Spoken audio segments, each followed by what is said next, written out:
يسعد أوقاتكم متابعيني وأهلا وسهلا فيكم وين ما كنتوا. أول شي خلينا نصلي على سيدنا محمد، اللهم صل وسلم وبارك على حبيبنا وشفيعنا محمد. وهون رح نبدأ بالفيديو اللي صورت لكم إياه. جهزوا قهوتكم وتعالوا. طبعا صبايا أنا كان في عندي دهان بالبيت، عندي ورشة دهان.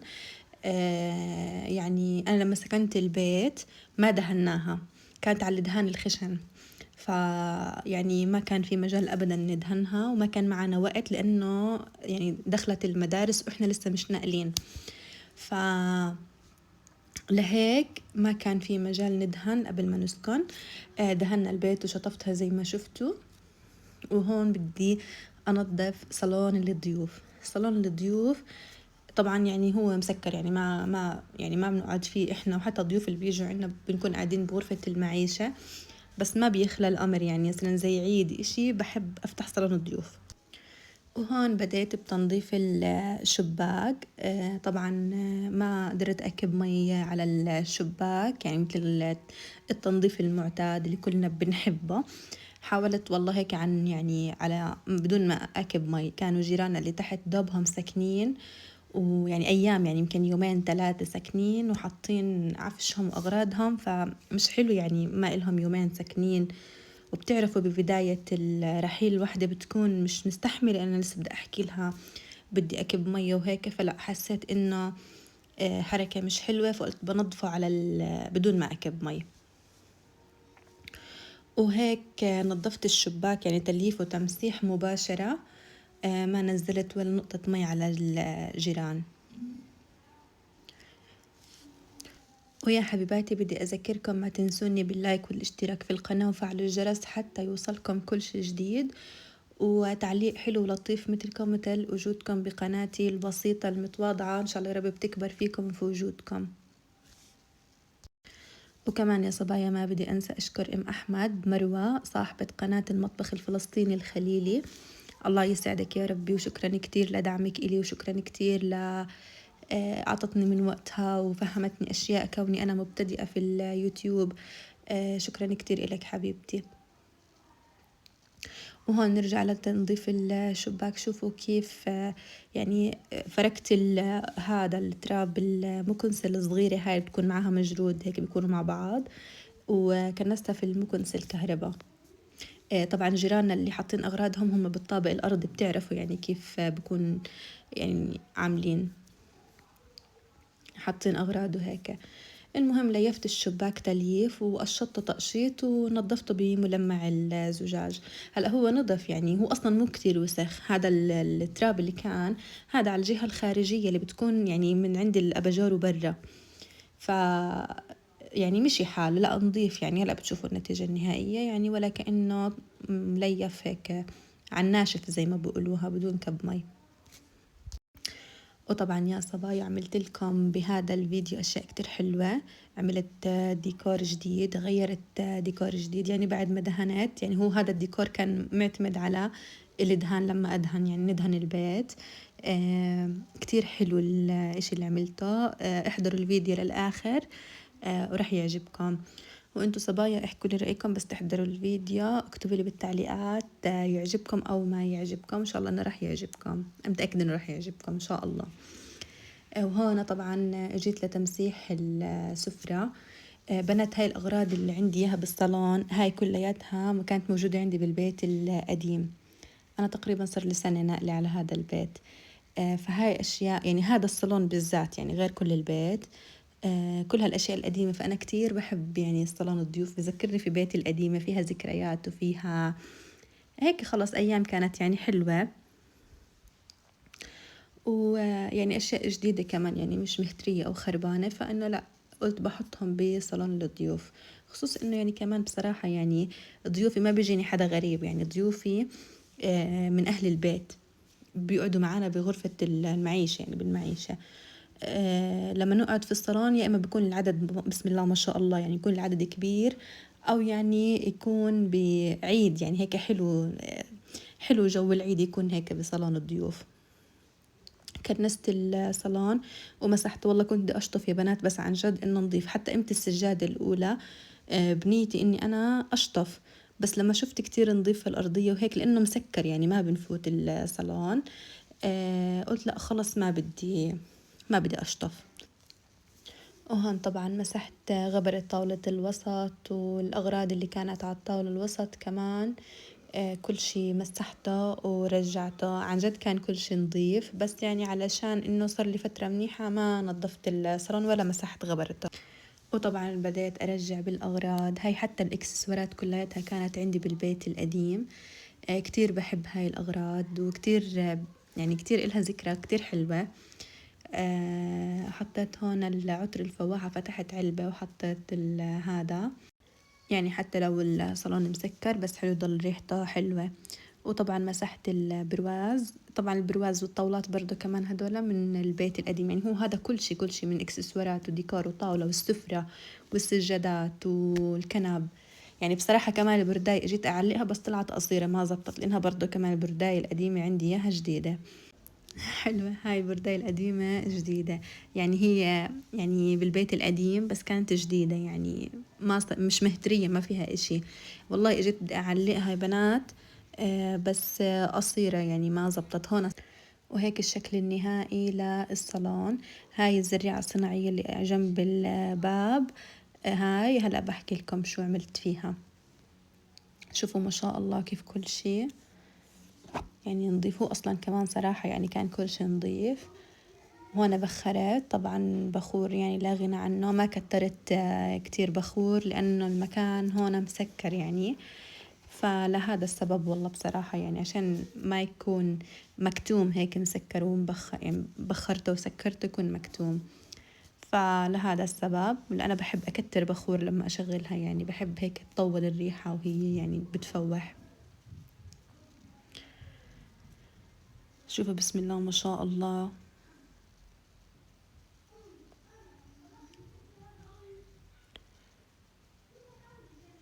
مكيفة طبعا أنا على على تنظيف الأغراض والنظافة. هون سكرت وطفيت الضوء، واكتشفت إنه الأزاز اللي على الباب مو نظيف نظفته بملمع الزجاج. وهون بعد ما دهنا يا بنات، طبعا الشباب اللي كانوا يدهنوا استخدموا هذا الحمام، بتعرفوا بده يحل المي بده إشي وكمان في حف وهيك، فبتعرفوا كيف صار الوضع.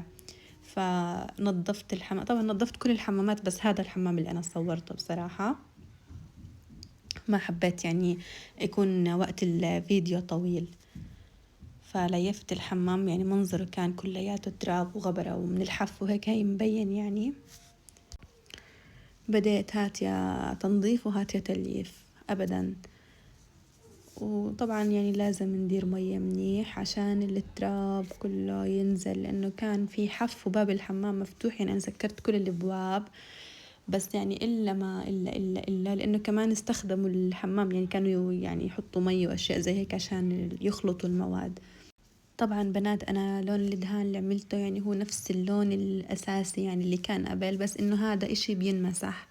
اللي قبل يعني كان طبعة الهاي ضلها على الحيط ما تطلع ما تنضف. عملت إشي نفس اللون، كتير كان عجبني اللون اللي هو لون الفانيلا أو اوف وايت، فعملت نفس اللون، بس إنه إشي دهان يعني ينمسح. عملت بس الممرات وغرفة المعيشة، الباقي بصراحة يعني أكون صريحة معكم ما دهنت إشي غير هدول. وما حبيت أعمل غير اللون السادة. الألوان التانية هاي اللي بتكون مطبعة وموجة، بدها وقت كتير ومكلفة كتير، وبصراحة أنا بالنسبة إلي ما بحبها، بحب الإشي الهادي السادة وخلص هيك. بيتي القديمة كان كل الدهان كل الحيطان تطبيع وموجة وأشياء زي هيك، فأنا بصراحة مش حباها وزهقناها يعني، فلهيك رحت للألوان السادة والألوان الهادية. طبعا نرجع لموضوع تليف الحمام، كل شي ليفته حتى الشمعات هدول مسحتهم والصحن تبعهم نظفته، هاي كله مسحته نظفته ورجعت كل شي مكانه. شوف وهلأ صار دور تنظيف الأرضية. طبعا كل شيء نظفته ما بتتخيلوا، في أشياء كتير كمان تنظفت وإني أنا ما صورتها.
وهون خلصت تنظيف الحمام ورشيت معطر.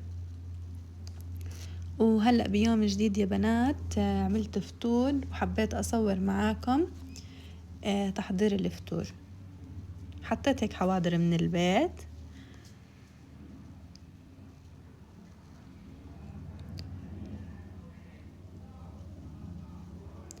وطبعا صحن بيض بالبندورة اللي هو شكشوكة.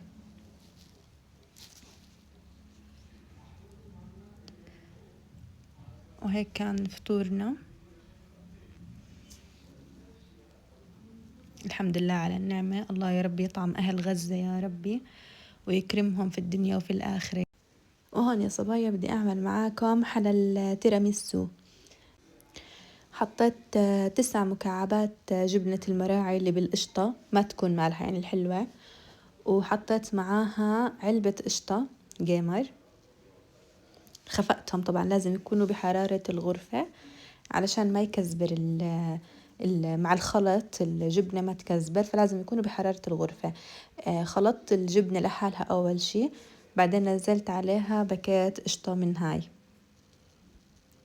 حطيت فانيلا، وحطيت علبة حليب مكثف نوعها كان أبو قوس.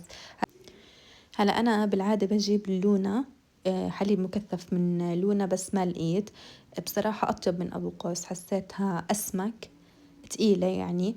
وهلا هي طعمها حلو، أوكي ماشي. أبو قوس ما كانت كتير طعمها حلو. حبيت اللونة أكتر، بس أنا ما لقيت أيامها لونة. لونه هو منتج أتوقع يا كويت يا قطر، إشي زي هيك. يعني مش من الأشياء المقاطعة. النست لهديك أفضل نوع، بس هي مقاطعة يعني، فلهيك ما بنجيبها. وهون بديت أغطس أصابع الليدي فينجر بالنسكافيه وأصفتهم. هي طبقة أصابع الليدي فينجر وطبقة الخليط من هذا. حسيت إنه الخليط مرق. اللونة حليب المكثف تبع لونة بيكون أجمد، فحسيته أفضل. بس شو طلعت يا بنات كتير طيبة، طعمها عن جد عن جد بتشهي. صفتهم طبقة أصابع هاي الليدي فينجر وأصابع وعفوا وطبقة الخليط، وخليتها ليلة كاملة بالثلاجة. بعدين رشيت على وجهها كاكاو. يا الله يا بنات ما أطيبها الكاكاو، في نكهة مرار، فحسيت النكهة ظابطة وحلاوتها يعني راكزة. في أيام بتكون الحلاوة تبعتها هيك مش زاكية، حلاوتها بتكون حلوة كتير. طبعا أنا شتيت وأنا أحكي معاكم، رجعت اشتهيتها يعني وأنا بتفرج على الفيديو لما صورتها. وهون بدي أسكب صحن وأدوقها معاكم. عن جد بتشهي، بس لو إنه الخليط أجمد شوي، بس عن جد عن جد ما عليها حكي أبدا. عن جد كانت كتير طيبة وبتشهي. شوفوا سبحان الله، أول صحن سكبته بدي أدوق منه، سبحان الله مش من نصيبي يعني، كان نصيب ابني الله يسعده ويحميه. حطيت واحد تاني ودقت منه. صحتين وعافية على قلبه حبيبي، الله يا رب يسعده ويحميه ويخلي لكم ولادكم يا رب. هلأ ببداية الفيديو يا بنات حكيت لكم إني أنا بدي أعمل ديكور جديد، وهلأ بدي أجهز فيه. شوفوا هدول البراويز، يا الله ما أحلاهم، كتير حلوين يعني. وأخيرا صاروا يعملوا لنا أشياء زخارف إسلامية وآيات قرآنية، وتكون موديلها حلو يتناسب العصر اللي إحنا فيه، لأنه بالعادة دايما بيكون الأشياء اللي فيها زخارف إسلامية بتكون مذهبة ومعجقة، فمن جديد صاروا يعملوا أشياء هادية ورايقة. هدول يا بنات هذا الورد يا بنات كتير عجبني، بيشبه الورد الطبيعي وكتير حلو. في هاي الأشياء القديمة زي الراديو هيك، بصراحة أنا ما مش ميالة لها للأمانة يعني، أكون صريحة معاكم ما بحبها، بحس هذا الإشي قديم وخلص يعني، خلص نشوف الأشياء الجديدة. هذا رأيي. هدول البراويز على قد ما هم عاجبيني حأضلني أصور لكم يوم كل ما أشوفهم، مع إنه بصراحة ما إلهم مكان عندي بالبيت، بس كتير حلوين، وإنها آيات قرآنية وهيك، عن جد كتير حلوين ومودرن يعني. وأنا بدي أفرجيكم شو الإشي اللي اشتريته، يعني إشي طبعا هو تفصيل يعني مش من محل. هاي مراية عندي بمدخل باب البيت، مكان فاضي، فكنت يعني حابة أحط هون مراية، ومش حابة الإشي القديم التقليدي اللي هو بيجي زي أنتريه اسمه.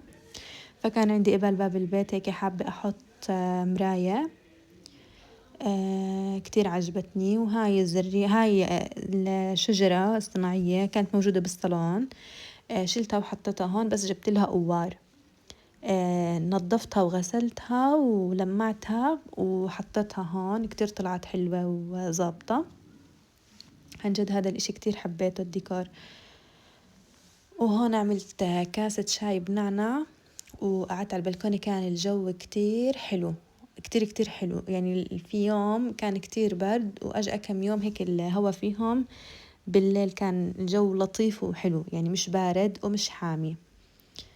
فحبيت أصور لكم. طبعا شاي بنعنع كونه الدنيا صيف أكيد، بالشتاء مرمية. وهيك وصلنا لنهاية الفيديو، نشوفكم بيوم جديد وفيديو جديد، بأمان الله.